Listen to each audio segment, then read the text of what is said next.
नमस्ते स्टूडेंट्स। तो कैसे हैं आप सब लोग। उम्मीद करता हूं आप सब लोग अच्छे होंगे, स्वस्थ होंगे, खुशहाल होंगे। तो कैसी चल रही है आपकी एग्जाम की तैयारी। उम्मीद करता हूं अच्छी चल रही होगी। तो जैसा कि आप सबको पता है कि आपके दो पेपर है जो बैक टू बैक है। एक 9 को है जो कॉमन पेपर है और एक 10 को है। तो आप लोग अच्छे से तैयारी करिए और अच्छे नंबरों से पास होइए। आज हम जो सेकेंड ईयर का कॉमन पेपर है उसके कुछ मुख्य मुख्य क्वेश्चन है उनको देखेंगे। आप इन्हें जरूर पढ़ लेना। एग्जाम की दृष्टि से बहुत महत्वपूर्ण क्वेश्चन है। आप सब इनके बारे में पढ़ लेना। तो जो पहला क्वेश्चन है आपका वो है शिक्षा। शिक्षा के बारे में आपको शिक्षा की परिभाषा, शिक्षा के अर्थ और शिक्षा के महत्व, यह आपको शिक्षा के अंतर्गत पढ़ना है। जैसे इसको लिखने का तरीका, जैसे 2 नंबर में अगर क्वेश्चन आ जाए शिक्षा को परिभाषित कीजिए, तो आपको सिर्फ शिक्षा की परिभाषा ही लिखनी है, इसके अलावा कुछ नहीं लिखना है। अगर बड़ा क्वेश्चन जो आता है 5 या 10 नंबर में, तो आपको जो पूछा गया है उसके अकॉर्डिंग ही लिखना है। कहीं 5 या 10 नंबर का क्वेश्चन आए और आप उसमें खाली शिक्षा की परिभाषा ही लिखा हो, ऐसा नहीं करना है। अगला जो क्वेश्चन है आपका औपचारिक व अनौपचारिक शिक्षा। तो औपचारिक और अनौपचारिक शिक्षा वाला जो क्वेश्चन है ये 5 नंबर का अच्छा क्वेश्चन है। इसके बारे में आपको औपचारिक और अनौपचारिक शिक्षा को सिर्फ समझाना है। औपचारिक और अनौपचारिक शिक्षा मेरे हिसाब से आप सब लोग जानते होंगे, नहीं जानते तो मैं एक बार बता देता हूं।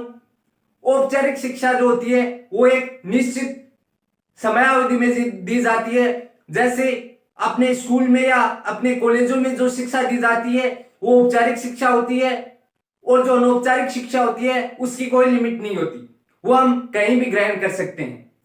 जैसे जैसे कोई खेल का मैदान, जो समाज से जो हमें शिक्षा प्राप्त होती है, वो सब अनौपचारिक शिक्षा के अंतर्गत आते हैं। उसके बाद अगला क्वेश्चन है मूल्य शिक्षा। मूल्य शिक्षा के बारे में भी आप पढ़ लेना। आई थिंक मूल्य शिक्षा का जो क्वेश्चन है वो 2 नंबर में आएगा तो इसके बारे में आप मोटा मोटा पढ़ लेना। फिर है मानवतावाद के मूल सिद्धांत। मानवतावाद वाला जो क्वेश्चन है ये 5 नंबर या 10 नंबर में पूछा जाएगा, क्योंकि 2 नंबर और 1 नंबर में इसका कोई क्वेश्चन ही नहीं बनता है। तो मानवतावाद वाला जो क्वेश्चन है इसमें या तो 5 नंबर का आएगा या 10 नंबर का आएगा, इसलिए आप इसको डीपली पढ़ लेना। फिर है प्रयोजन विधि। प्रयोजन विधि 2 नंबर में भी आ सकता है और 5 नंबर में भी आ सकता है। 2 नंबर में आएगा तो सिर्फ प्रयोजन विधि की परिभाषा ही लिखनी है। 5 नंबर में आएगा तो प्रयोजन विधि को पूर्णतः विस्तार से बताना है। अगला आपका क्वेश्चन है शिक्षा में समुदाय की भूमिका। शिक्षा में जो समुदाय की भूमिका होती है वो या तो 5 नंबर में आएगा या 10 नंबर में आएगा।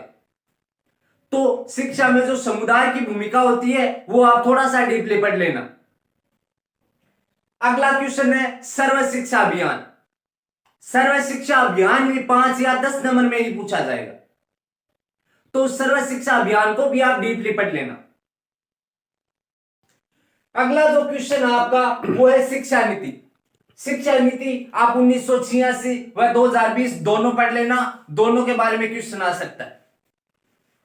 शिक्षा नीति को थोड़ा विस्तार से भी पढ़ लेना। अगला है विद्यालय संगठन, लक्ष्य एवं उद्देश्य। यह क्वेश्चन भी आपका 5 या 10 नंबर में आएगा। विद्यालय संगठन क्या है, इसके लक्ष्य क्या है, इसके उद्देश्य क्या है, यह भी आप डीपली पढ़ना। अगला जो क्वेश्चन है आपका समावेशी शिक्षा। समावेशी शिक्षा 2 नंबर में भी आ सकती है, 5 में भी आ सकती है, 10 में भी आ सकती है। यह भी अच्छा क्वेश्चन है, इसको भी आप थोड़ा डीपली पढ़ना। अगला क्वेश्चन है समय सारणी। समय सारणी की अगर परिभाषा पूछेगा तो 2 नंबर में पूछेगा, वरना 5 नंबर में आएगी। अगला क्वेश्चन है निर्देशक सिद्धांत, मौलिक अधिकार, कर्तव्य।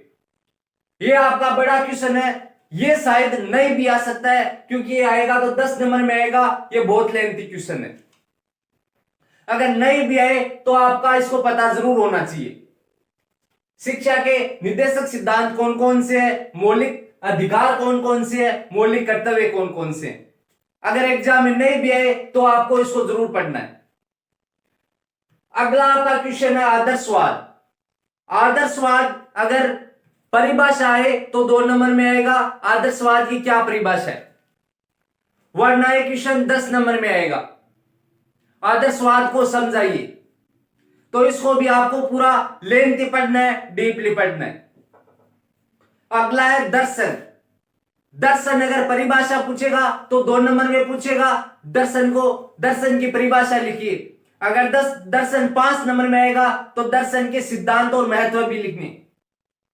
ये आपके मुख्य क्वेश्चन है, जो आप अगर आप परसों एग्जाम है आपका 10 तारीख को, तो ये 9 तारीख को आप थोड़ा डीपली पढ़ लेना। ये एग्जाम की दृष्टि से महत्वपूर्ण क्वेश्चन है। उम्मीद करता हूं आप लोगों को ये क्वेश्चन अच्छे से आते होंगे। अगर नहीं आते हैं तो आप इन्हें थोड़ा और पढ़ लेना। धन्यवाद। Have a good day.